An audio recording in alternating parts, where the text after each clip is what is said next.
L'initiative COVAX, nous dit-on, était destinée à aller jusqu'à 20% de la population. Maintenant, nous sommes un continent de 1 milliard de personnes. Pour arriver à 60%, faites le calcul, nous avons besoin de pratiquement plus de 900 millions de doses. Par conséquent, nous pensons qu'il faut des mécanismes à la fois nationaux, donc nos pays vont payer sur leur budget. Et deuxièmement, il y a la coopération par le COVAX, mais il y a aussi les appuis des organismes internationaux.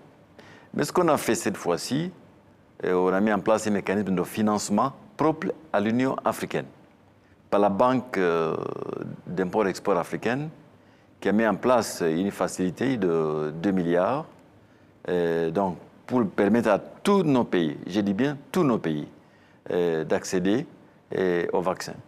Maintenant, nous sommes en négociation depuis plusieurs mois avec des sociétés qui fabriquent ces vaccins.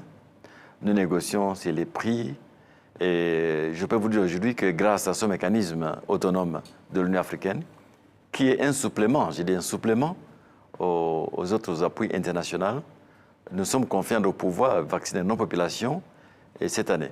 Parce que le risque était que les pays nantis vaccinent leur population et l'Afrique soit à la traîne, voire dans cette année 2021, vacciner que de peu de personnes.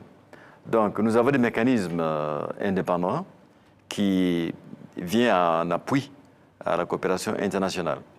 Mais je voulais quand même ajouter quelque chose qui est très important.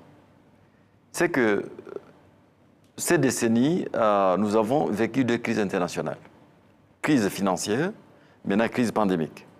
Quand je compare la réponse aux deux, au niveau de 2009, pour la crise financière, la réponse a été ambitieuse, globale et collective. Et cette fois-ci, la réponse me semble pas très ambitieuse. Il est souvent national, voire protectionniste. Et ce n'est pas une très bonne façon de gérer la pandémie. Et nous avons tous intérêt à apprendre d'être mieux préparés cette fois-ci, comme on l'a fait pendant la crise financière.